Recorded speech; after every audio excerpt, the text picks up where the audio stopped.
আসসালামু আলাইকুম ওয়া রাহমাতুল্লাহি ওয়া বারাকাতুহু। আপনারা সবাই কেমন আছেন? যারা বাহিরে অযথা ঘোরাফেরা করতেছে তারা কেমন আছে? তারাও ভালোই আছে।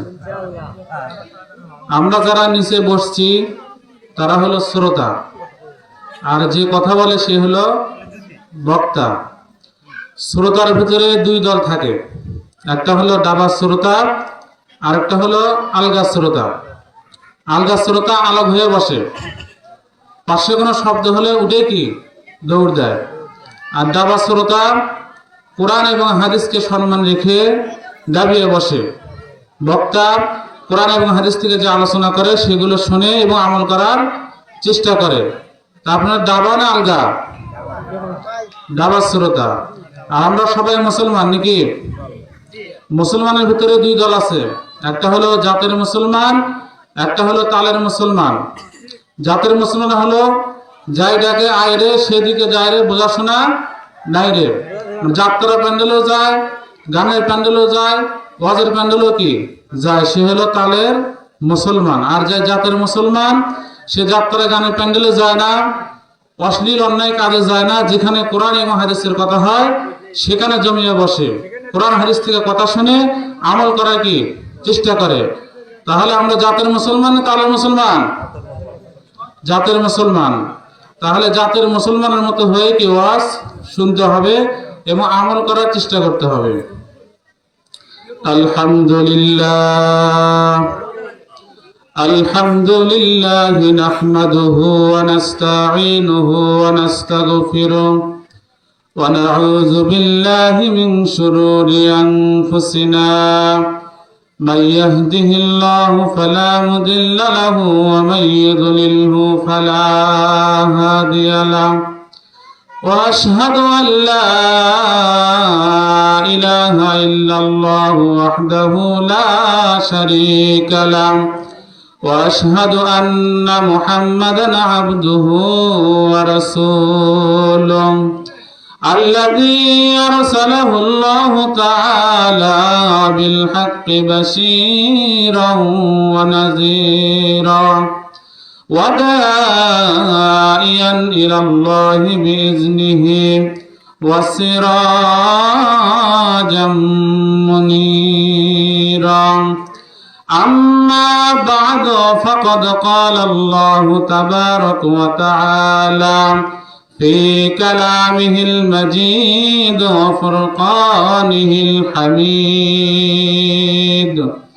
সকলে আমার সঙ্গে বলুন আউযু বিল্লাহি মিনাশ শাইতানির রাজীম। বিসমিল্লাহির রহমানির রহিম। ইন্নামাল মুমিনুনা আল্লাযীনা ইযা যুকিরাল্লাহু ওয়াজিলাত কুলুবুহুম ওয়া ইযা তুলিয়াত আলাইহিম আয়াতুহু যাদাতুহুম ঈমানাও ওয়া আলা রাব্বিহিম ইয়াতাওয়াক্কালুন। সবাই আল্লাহু আকবার। وقال رسول الله صلى الله عليه وسلم لا يؤمن أحدكم حتى يكون أحب إليكم من والده وولده والناس أجمعين.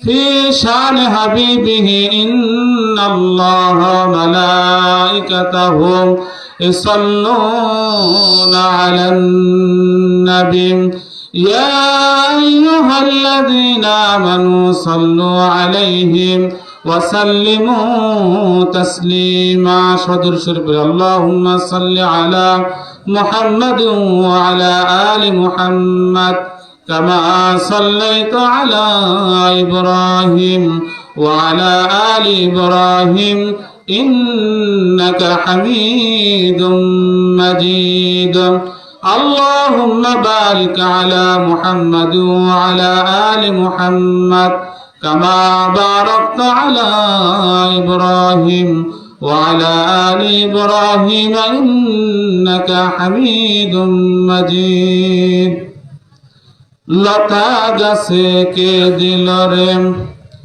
নরম নরম কদম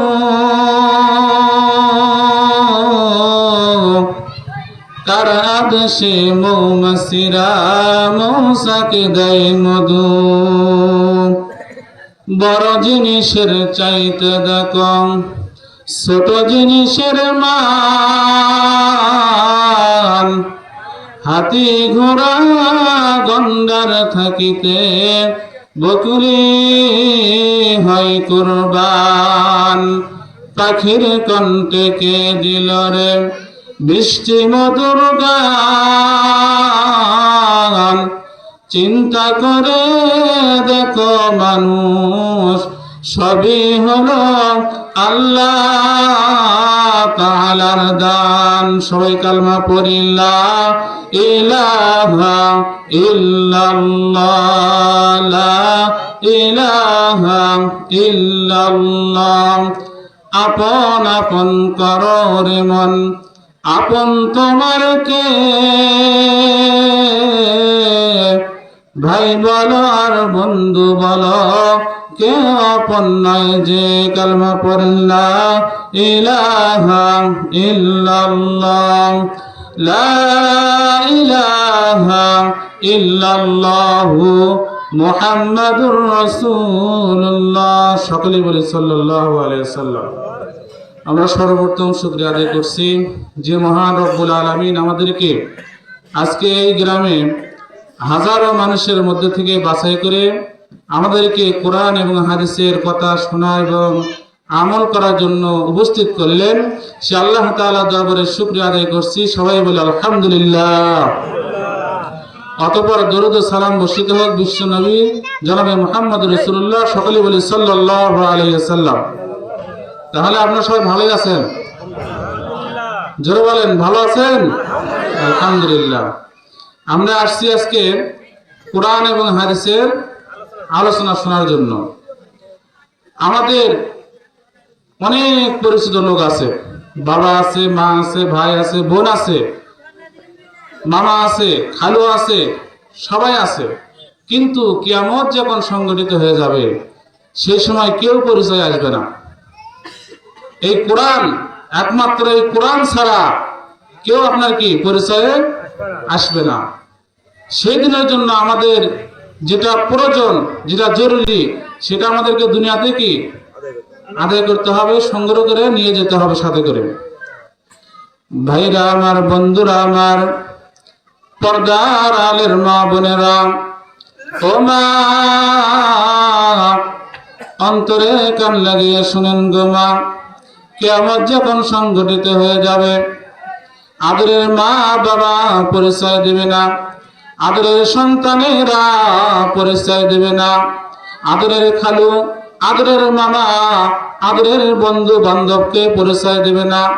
মানুষ তখন ইতিমের মতো, অসহায়ের মতো মাটিতে গড়াগড়ি করবে আর বলবে, হায় রে হায়, দুনিয়াতে আমার কত সুন্দর একটা বাবা ছিল, আজকে সেই বাবা আমাকে পরিচয় দিল না। আমার আদরের মা ছিল, মা আমাকে আজকে পরিচয় দিল না।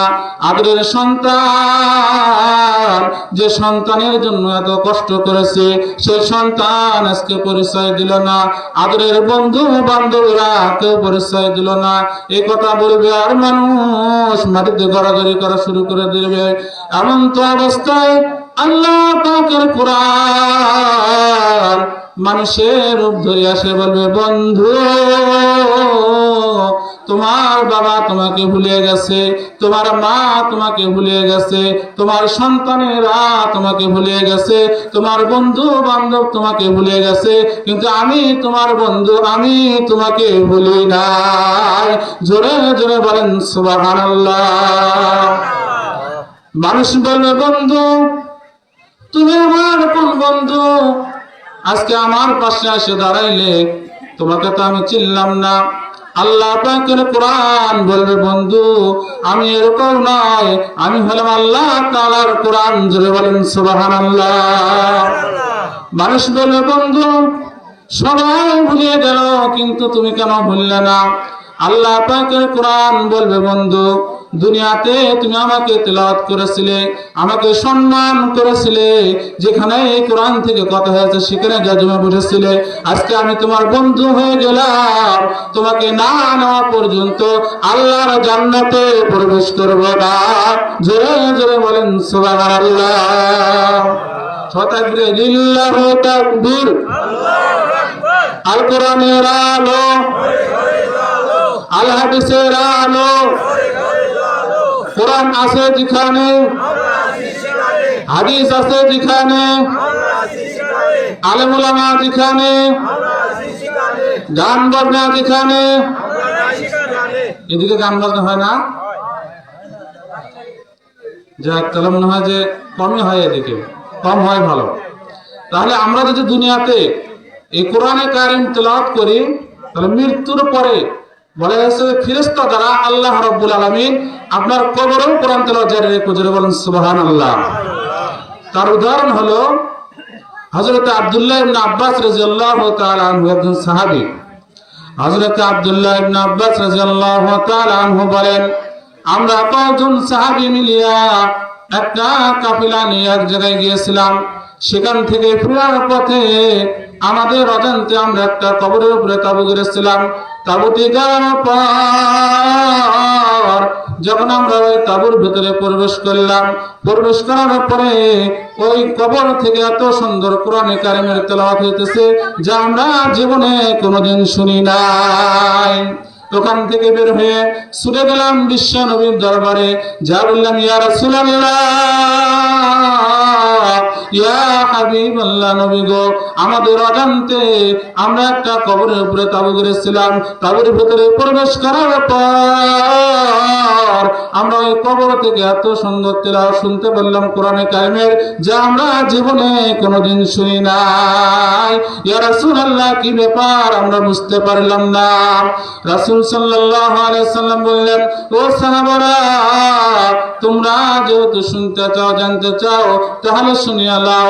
আল্লাহর যে বান্দা ওই কবরের ভিতরে শুয়ে আছে, জীবদ্দশায় কোরআনে কারিমের তেলাওয়াত করত, কোরআন অনুযায়ী আমল করত, আজকে সে মৃত্যুবরণ করেছে। আল্লাহ রাব্বুল আলামিন ফেরেশতা দ্বারা তার কবরের ভিতরে কোরআনে কারিমের তেলাওয়াত জারি রেখেছে। জোরে জোরে বলেন সুবহানাল্লাহ। শুধু এটাই নয়, আমার যদি বাবা মা ভাই বোন আত্মীয় স্বজন মৃত্যুবরণ করে, আমরা যদি কোরআন পড়ে আল্লাহর কাছে দোয়া করি, আল্লাহ আমরা কোরআন পড়লাম, এর উসিলায় আমার বাবাকে আমার মাকে মাফ করে দিও। কিছু দান সদকা করলাম যে আমার মাকে আমার বাবাকে মাফ করে দিও। আল্লাহ রাব্বুল আলামিন এর উসিলা করে তার জীবনের গুনাহ খাতাকে মাফ করতে পারে। সুবহানাল্লাহ। হযরতে তালহা রাদিয়াল্লাহু তাআলা আনহু বলেন আমি একদিন এশার নামাজের পর খাওয়া দাওয়া করার পরে ঘুমের ঘরে গেলাম। আমি ঘুমের মধ্যে স্বপ্ন দেখি একটা কবরস্থান ভ্রমণ করতেছি। কি ভ্রমণ করতেছি? কবরস্থান ভ্রমণ করে দেখলাম সমস্ত কবরগুলো ভেঙে চুরমার হয়ে গেছে, সমস্ত লাশগুলো উপরে উঠে বসে পড়েছে। আমি দেখলাম সবার মুখে আলোয় আলোকিত হয়ে গেছে, কিন্তু আমার একটা প্রতিবেশী ভাই তার মুখটা কেন যেন অন্ধকার হয়ে আছে। আমি গেলাম তার কাছে, যা বললাম ভাই সবার মুখে তো আলো দেখা যায় কিন্তু তোমার মুখটা কেন অন্ধকার? ওই ভাই বলে ভাই দুঃখের কথা কষ্টের কথা যেহেতু শুনতে চাও তাহলে শুনিয়া লাও। যাদের মুখে আলো দেখতেছ, যাদের মুখে আলো আলোকিত হয়ে আছে, তারাও দুনিয়াতে ছেলে মেয়ে রেখে এসেছে। তাদের ছেলে মেয়েরা নামাজ পড়ে, তাদের জন্য দোয়া করে, দান সদকা করে, কোরআন পড়ে পড়ে তাদের জন্য দোয়া করে। এই নামাজ পড়ে দোয়া করার কারণে, দান সদকা করার কারণে, কোরআন পড়ে পড়ে দোয়া করার কারণে আজকে তাদের মুখটায় আলোয় আলোকিত হয়ে আছে। কিন্তু আমার ছেলে মেয়েরা আমি রেখে এসেছি, তারা নামাজ পড়ে না, কোরআন পড়ে না, দান সদকা করে না, না করার কারণে আজকে আমার মুখটা অন্ধকার হয়ে আছে। এবার তালহা রাদিয়াল্লাহু তাআলা আনহু বললেন যে আমার ঘুমটা যখন ভেঙে গেল, পরের দিনে আমি ছুটে গেলাম ওই ভাইয়ের বাড়িতে, যা ছেলে মেয়েদেরকে ডাকলাম, ডাকে বললাম বাবারা এরকম কষ্টে তোমার বাবা আছে, তোমরা যদি নামাজ পড়ো, কোরআন পড়ো, দান সদকা করো, তাহলে আল্লাহ রাব্বুল আলামিন এদের বদৌলতে তোমার বাবা কষ্ট দূর করতে পারে। ছেলে মেয়েরা বলল চাচা আমরা আর নামাজ কাজা করব না, আমরা এখন থেকে কোরআন পড়ব, বাবার রেখে দেওয়া সম্পদ থেকে মাঝে মাঝে দান সদকা করব। এরপর হযরত তালহা রাদিয়াল্লাহু তাআলা ছুটে গেলেন। কিছুদিন পরে আবার স্বপ্ন দেখে সমস্ত কবরগুলো ভেঙে চুরমার হয়ে গেছে, সমস্ত লাশগুলো উপরে উঠে বসে পড়েছে। আজকে দেখলেন সবার মুখে আলো আলোকিত হয়ে গেছে। তার যে প্রতিবেশী ভাই যার মুখটা অন্ধকার ছিল, তার মুখটা আজকে সবার চাইতে বেশি আলোয় আলোকিত হয়ে গেছে। জোরে জোরে বলেন সুবহানাল্লাহ। তাহলে দেখেন আজকে আমাদের অনেকেরই বাবা নাই, অনেকেরই মা নাই, আমরা অলস হয়ে থাকি, বাবা মার জন্য নামাজ পড়ি না, নামাজ পড়ে দোয়া করি না, কোরআন পড়ি না, কিছু দান সদকা করবো তাও আমরা করি না। কিন্তু বাবা মা আমাদের জন্য কত কষ্ট করে গেলেন। এই মা যখন গর্ভে সন্তান ধারণ করে কত কষ্ট করে।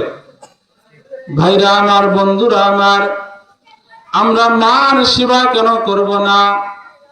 মা যখন গর্ভে সন্তান ধারণ করে, রাতের বেলা যখন ঘুমাইতে যায়, সন্তান পেটের ভেতরে এমন ভাবে নাড়া দেয়, মা ডান কাত হয়ে ঘুমিয়ে যায়। কিছুক্ষণ পরে আবার পেটের ভেতর নাড়া দেয়, মা আবার বাম কাত হয়ে ঘুমায়। কিছুক্ষণ পরে আবার পেটের ভেতর নাড়া দেয়, মা এবং সোজা হয়ে ঘুমায়। কিছুক্ষণ পরে আবার যখন পেটের ভেতর নাড়া দেয়, মা এবার কষ্ট সহ্য করতে না পেরে দাঁড়িয়ে যায়।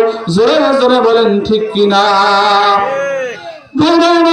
বন্ধুরা আমার, এই সন্তান যখন জন্মগ্রহণ করে, জন্মগ্রহণ করার সময় মার মুখে সুন্দর হাসি দেখা যায়। আশেপাশের চাষিরা ভাবিরা বলে এই সন্তানের জন্য কত কষ্ট করলি, আজকে তোর মুখে এত হাসি কেন? মা বলে চাষি, মা বলে ও ভাবি, আজকে আমার সন্তানের মুখ দেখিয়া, সন্তানের দিকে তাকিয়া আমার সমস্ত কষ্ট গুলো দূর হয়ে গেছে। জোরে জোরে বলেন সুবহানাল্লাহ। শুধু এটাই নয়, মার কষ্ট এখনই শেষ হয় না। ওই সন্তানকে যখন নিয়ে ঘুমাইতে যায়, ডান পাশে রাখিয়ে ঘুমায়। কিছুক্ষণ পর সন্তান হাউমাউ করে কান্না করে ওঠে। মা বলে বাবারে কান্না করিস না, তোর কান্না আমার সহ্য হয় না রে বাবা। মা ডান পাশে হাত দিয়ে দেখে ওই সন্তান ডান পাশে প্রস্রাব করে দিয়েছে। মা এবার সন্তানকে বাম পাশে রাখে ঘুমিয়ে যায়। কিছুক্ষণ পর মা দেখে সন্তান আবার কান্না করতেছে। এবার মা দেখে সন্তান বাম পাশে প্রস্রাব করে দিয়েছে। এবার মা ওই সন্তানকে বুকের উপরে রেখে ঘুমিয়ে যায়। কিছুক্ষণ পর আবার ওই সন্তান কান্নাকাটি করে। মা দেখে এবার সন্তান বুকের উপরে প্রস্রাব করে দিয়েছে। জোরে জোরে বলেন ঠিক কিনা? মা এবার ওই সন্তানকে লইয়া সারাটি রাত কোলের ভেতর রাখিয়া, কোলের ভেতর লিয়া একবার এই পাশে যায়, আরেকবার ওই পাশে যায়। সারাটি রাত কোলে করে নিয়া ওই রুমের ভেতরে ঘোরাঘুরি করে সারাটি রাত কাটিয়ে দেয়। জোরে জোরে বলেন ঠিক কিনা? আমরা যদি এই মার সেবা করি, আল্লাহ রাব্বুল আলামিন পুরস্কার স্বরূপ আমাদেরকে জান্নাত দেবে। আর যদি আমরা মার সেবা না করি, মাকে যদি আমরা কষ্ট দেই, তাহলে আমাদেরকে জাহান্নামে পড়তে হবে। জোরে বলেন ঠিক কিনা? আল্লাহর একজন নবী ছিলেন হযরতে মূসা। আপনার নাম শুনছেন কিনা? এই মূসা নবী একদিন আল্লাহকে বললেন, আল্লাহ, আমি জান্নাতের ভিতরে যে যাব, আমার জান্নাতের ভিতরে সঙ্গী কে হবে? আল্লাহ বললেন, মূসা, জান্নাতের ভিতরে তোমার সঙ্গী হবে, তোমার বাড়ির পাশে একটা বাজার আছে, ওই বাজারে একটা কসাই আছে, গোশত বিক্রি করে, সেই কসাই তোমার জান্নাতের ভিতরে সঙ্গী হবে। জোরে বলেন সুবহানাল্লাহ। মূসা নবী চিন্তায় পড়ে গেল, আশ্চর্য হয়ে গেল যে আমি একটা এই জামানার নবী, আর একটা কসাই আমার সঙ্গে জান্নাতে থাকবে, আমার সঙ্গিনী হবে, আমার সঙ্গী হবে। এই কসাই কি আমল করে আমাকে তদন্ত করতে হবে। মূসা নবী হাঁটি হাঁটি পা পা করিয়া ওই বাজারে গেলেন। যা দেখলেন কসাই গোশত বিক্রি করতেছে, ওই কসাইয়ের ওই দোকানের পাশে মূসা নবী বসে গেলেন। এবার কসাই গোশত বিক্রি করে, ভালো ভালো নরম নরম গোশতগুলো আলাদা করে করে রাখে দেয়। যখন সন্ধ্যা হয়ে গেল, গোশত বিক্রি করা শেষ হয়ে গেল, ওই ভালো গোশতগুলো লইয়া কসাই বাড়ির দিকে রওনা দেয়। এমন তো অবস্থায় মূসা নবী বলে, ভাই, আপনার সঙ্গে আমিও একটু আপনার বাড়িতে যেতে চাই। কসাই বললেন, ভাই, আমার কোনো আপত্তি নাই। কসাই তো জানে না এটা এই জামানার নবী মূসা। এবার কসাইয়ের সঙ্গে বাড়িতে গেলেন। বাড়িতে যাওয়ার পরে কসাই ওই গোশতগুলো ছোট ছোট করে টুকরা করলেন। টুকরা করার পরে রান্না করলেন। রান্না করার সময় ছোট্ট দুটি বাচ্চা বারবার আসে, বলে, বাবা, আমাদেরকে ক্ষুধা লেগেছে, বাবা, আমাদেরকে কিছু খাইতে দাও, এই গোশত রান্না হয়েছে, আমাদেরকে খাইতে দাও। কিন্তু ওই কসাই ওই ছোট্ট ছোট্ট বাচ্চাদেরকে খাইতে দিল না। ওই গোশতগুলো একটা বাটিতে ঢালিয়ে রুমের ভেতরে চলে গেল। যা দেখলেন রুমের এক কোণারে একটা বৃদ্ধ মা শুয়ে আছে। ওই মাকে এই ছোট্ট ছোট্ট টুকরাগুলো, নরম নরম টুকরাগুলো মুখে তুলে দিল। খাওয়ানোর পরে এবার মূসা নবী জিজ্ঞাসা করলেন যে, ভাই, এই যে তোমার ছোট ছোট দুটো বাচ্চা গোশত খাইতে চাইলে খাইতে দিলে না, আর এই বৃদ্ধ মাকে খাওয়াইলে, এই বৃদ্ধ মাকে। এবার কসাই বললেন, ভাই, এই বৃদ্ধ মা হচ্ছে আমার জনম দুঃখিনী মা। আজকে 30টি বছর হয়ে গেল আমার মাকে না খাওয়ানো পর্যন্ত আমিও খাই না, আমার সন্তানদেরকেও খাইতে দেই না। আমার বাড়িতে কোনো মেহমান আসলেও তাদেরকেও আমি খাইতে দেই না। জোরে জোরে বলেন মারহাবা। এবার মূসা নবীকেও খাওয়াইলেন। খাওয়ানোর পরে ওই কসাই বলতেছে, ভাই, আমার মা প্রতিদিন খাওয়া দাওয়ার পরে আমার জন্য দুটি দোয়া করে। আল্লাহ রাব্বুল আলামিন একটি দোয়া কবুল করেছে, আরেকটি দোয়া মনে হয় কবুল করবে না। মূসা নবী বললেন, ভাই, সেটা কি দোয়া?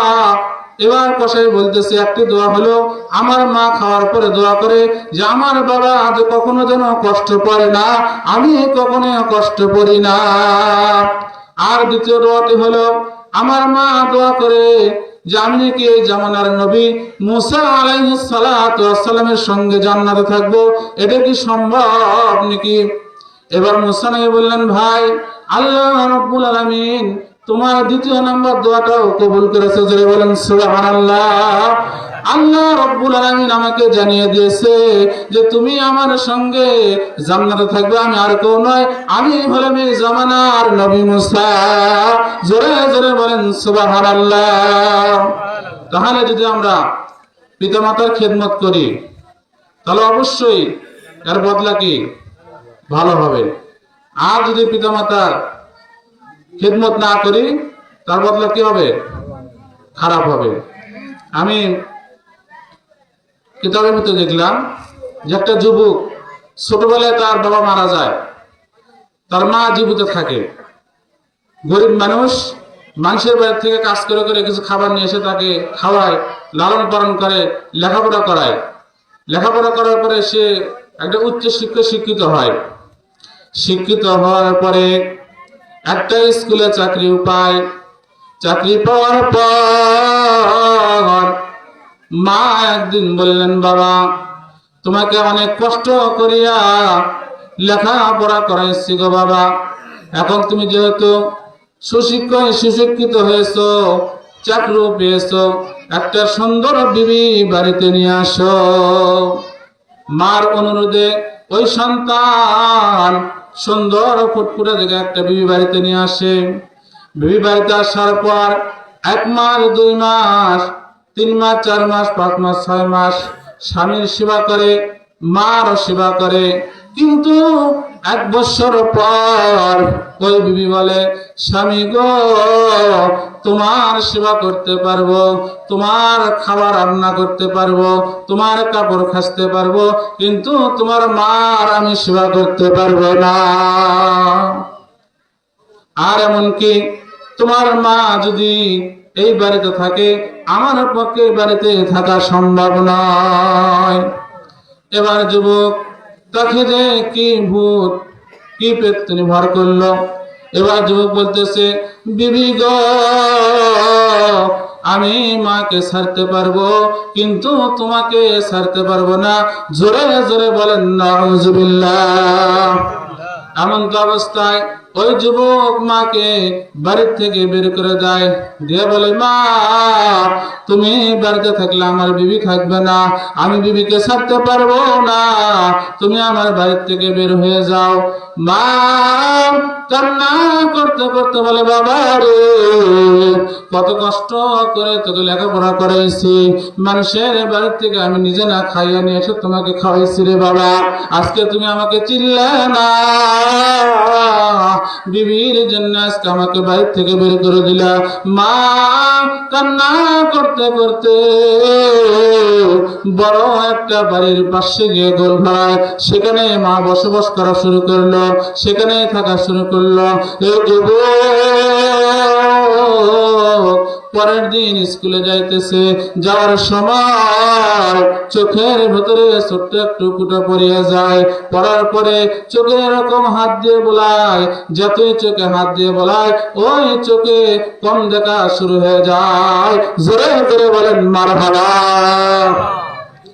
এবার যুবক স্কুলে যায়, যাওয়ার পরে শিক্ষার্থীদেরকে, ছাত্রদেরকে পড়াইবে, কিন্তু যখন বই খুলে বইয়ের দিকে তাকায়, দেখে চোখে কি কম দেখে, ওই অক্ষরগুলো ভালোভাবে টের পায় না। এবার যুবক প্রধান শিক্ষকের কাছ থেকে ছুটি নিয়ে বাড়িতে যায়, যা বিবিকে সঙ্গে করে নিয়ে ডাক্তারের কাছে যায়। যাওয়ার পরে ডাক্তারকে দেখায়, ডাক্তার ওষুধ লিখে দেয়, চশমা দেয়। এবার ডাক্তার বলল, ভাই 2 মাসের ছুটি নিয়ে বাড়িতে এসে থাকতে হবে। এবার যুবক 2 মাসের ছুটি লইয়া বাড়িতে রেস্টে থাকে, কিন্তু যতই দিন যায় তার চোখ বন্ধ থাকে। এবার 2 মাসের ছুটি শেষ হয়ে গেল, কিন্তু তার চোখের কোনো উন্নতি হয় না। এবার আবার শেষবারের মতো বিবিকে সঙ্গে করে নিয়ে ডাক্তারের কাছে যায়। ডাক্তার ছিল দিনদার পরহেজগার লোক। ডাক্তার বুঝতে পারলে এটা অন্য কোনো সমস্যা নাই। ডাক্তার বললেন, ভাই তোমার কি মা বাবা জীবিত আছে? এবার যুবক বললেন, ডাক্তার আমার বাবা অনেকদিন আগে মৃত্যুবরণ করেছে, আমার মা জীবিত আছে। ডাক্তার বলল, ভাই তুমি কি মার সেবা করো? এবার যুবক বললেন, ডাক্তার মা আমাকে অনেক কষ্ট করে লালন পালন করেছে, মানুষের বাড়ি থেকে খাবার নিয়ে আমাকে খাওয়াইছে, কষ্ট করে লেখাপড়া করাইছে। আমি আমার মাকে অনেক ভালোবাসতাম, আমার মাকে অনেক সেবা করতাম, কিন্তু বিবাহ শাদী করার পর বিবির কারণে আমি আমার মাকে বাড়ি থেকে বের করে দিয়েছি। মা কোথায় আছে আমি এখন জানি না, মার আমি আর কোনো খোঁজ খবর রাখি না। এবার ডাক্তার বললেন, ভাই হয়। এটা আমি কেন, সারা বিশ্বের ডাক্তার যদি ঔষধ দেয়, ডাক্তারকে যদি বিষে খাওয়ানো হয়, তোমার এই চক্ষু ভালো হওয়া সম্ভব নয়। যাও, ছুটে যাও, মাকে খুঁজে বের করো। বের করার পর মার পা ধরে ক্ষমা চাও। মা যদি ক্ষমা করে দেয় তাহলে এই চক্ষু ভালো হতে পারে, তাছাড়া এই চক্ষু ভালো হওয়া সম্ভব নয়। জোরে জোরে বলেন মারহাবা। এবার যুবক ছুটে আসলেন, বাড়িতে আসিয়া একবার এদিকে যায় মাকে খোঁজে। অনেক যুবকেরা বলে, ভাই তুমি না তোমার মাকে বাড়ি থেকে বের করে দিলা, এখন মাকে কেন খুঁজতেছ? মার জন্য এখনো তো পাগল কেন হয়েছে রে যুবক? ও ভাই, তোমার মা দেখো ভাই, বাড়ির সামনে বড় লোকের বাড়ির পাশে একটা গোলঘর আছে, সেখানে তোমার মা থাকে। ঠিক মতো খাওয়া দাওয়া খাইতে পারে না, কেউ খাইতেও দেয় না। তোমার মা না খেয়ে থাকতে থাকতে শুকিয়ে গোস্তগুলো এই হাড্ডির সঙ্গে মিশে গেছে। এবার যুবক খুঁজতে খুঁজতে মার কাছে গেল, যা বললেন, মা।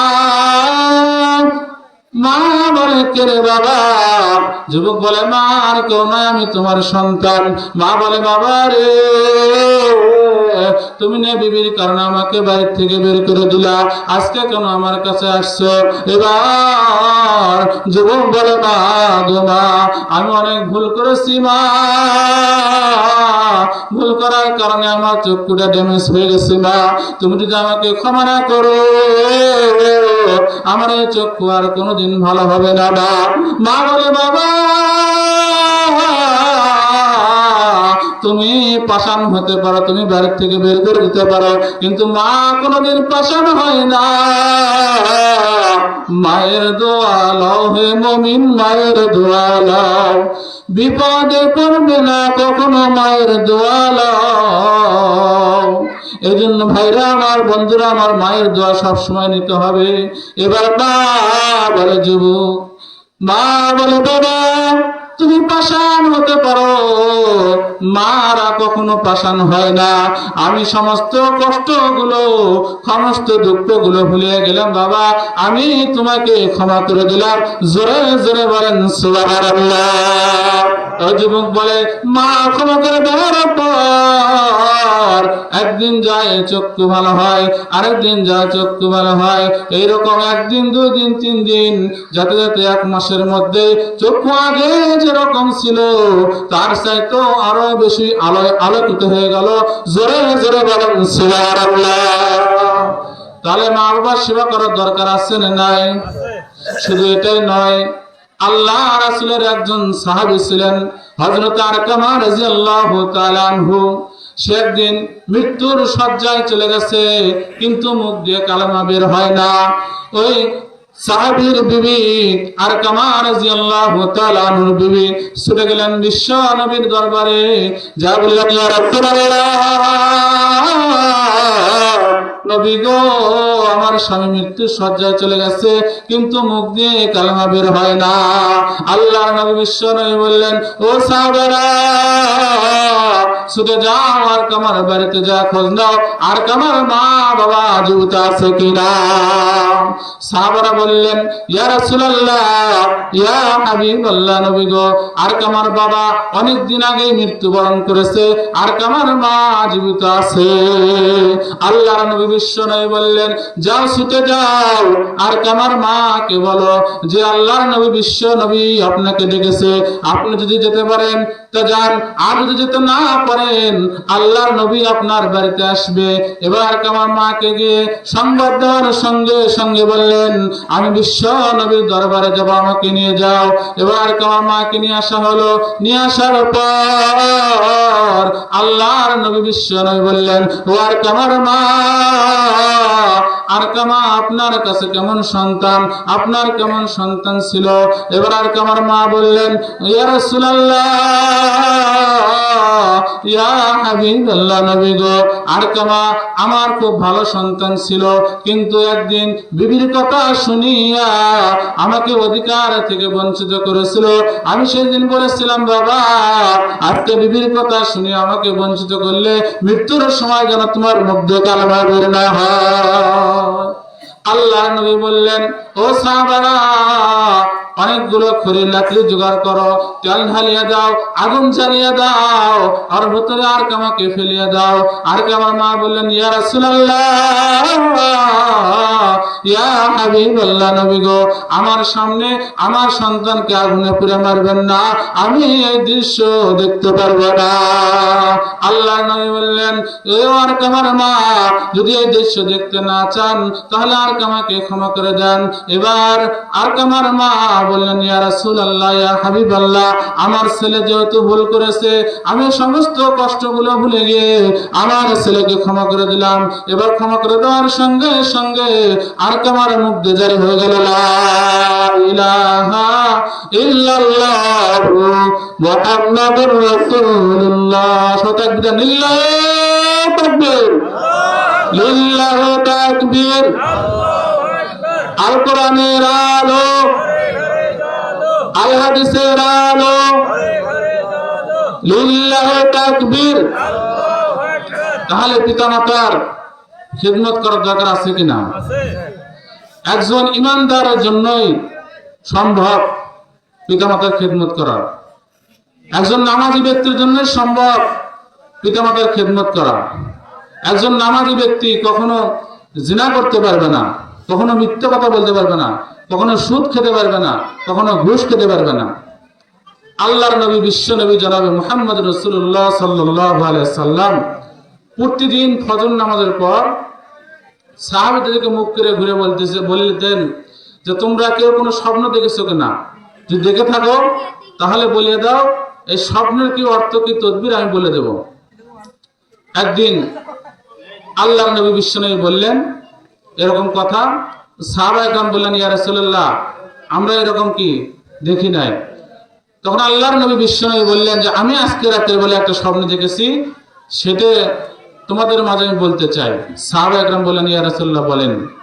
আল্লাহর নবী বিশ্ব নবী বললেন, ও সাহাবারা, আমি যখন এশার নামাজ পড়ে খাওয়া দাওয়া করার পরে ঘুমের ঘরে গেলাম, স্বপ্ন দেখি দুজন লোক এসে আমাকে বলতেছে, ইয়া রাসূলুল্লাহ, ইয়া হাবিবাল্লাহ, নবী গো, আমাদের সঙ্গে আপনি চলেন।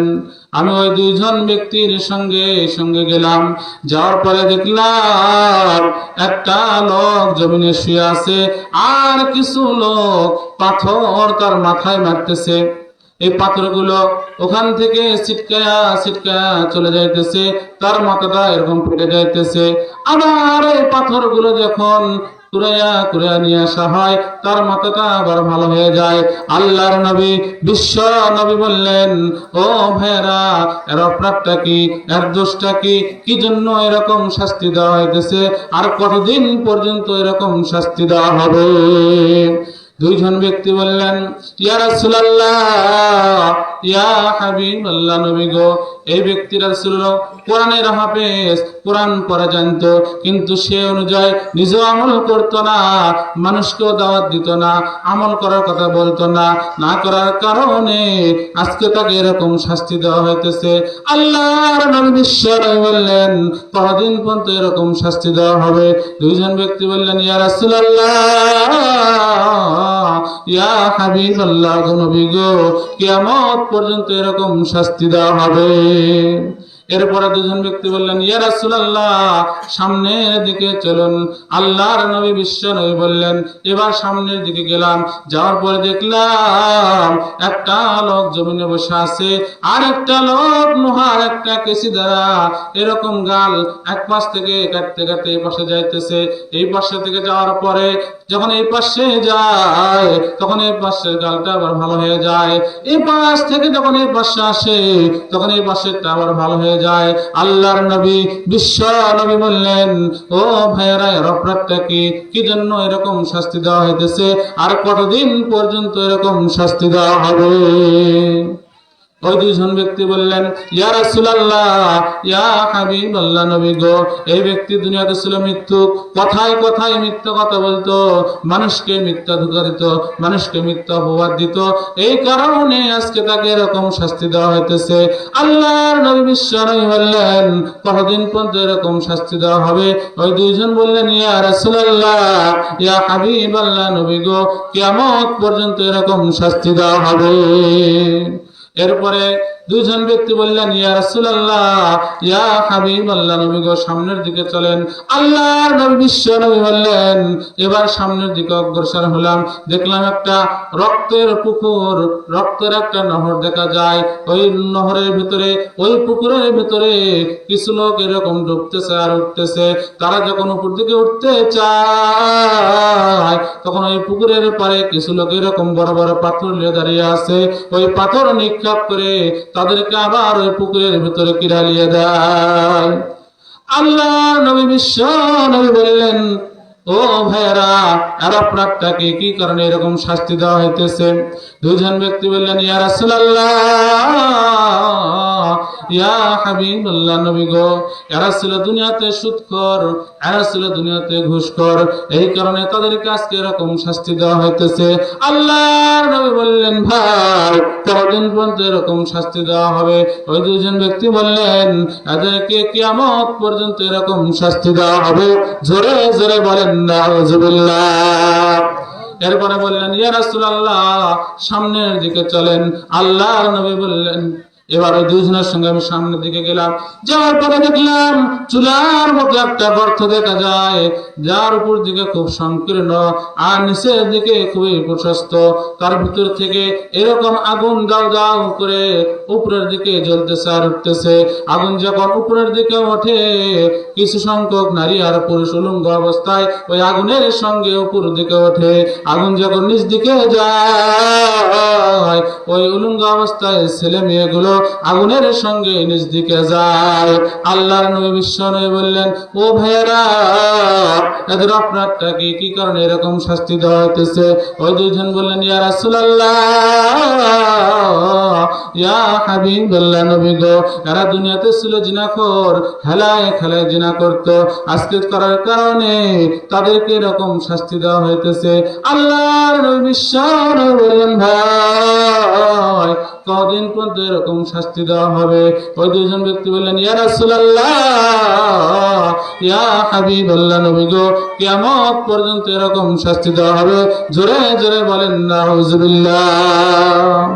তাহলে দেখেন, কোরআন পড়া জানেন কিন্তু সে অনুযায়ী আমল করেন না, কোরআন পড়েন না, অবহেলা করেন, মৃত্যুর পরে কিন্তু ঠিকই শাস্তি ভোগ করতে হবে। আপনি মিথ্যা কথা বলবেন, মানুষকে মিথ্যা অপবাদ দিবেন, কথায় কথায় মিথ্যা কথা বলেন, হাসি ঠাট্টা করেন, মিথ্যা কথা বলেন, যার শাস্তি কিন্তু ভোগ করতে হবে।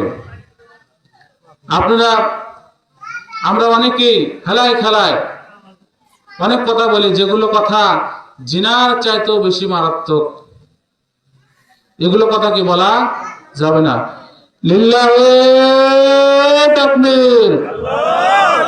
দ্বিতীয় বক্তার আগমন, দ্বিতীয় বক্তার আগমন। লিল্লাহি তাকবীর। আল কোরআনের আলো, আল হাদিসের আলো। কোরআন আছে যেখানে, হাদিস আছে যেখানে, আলেম ওলামা যেখানে, লিল্লাহি তাকবীর।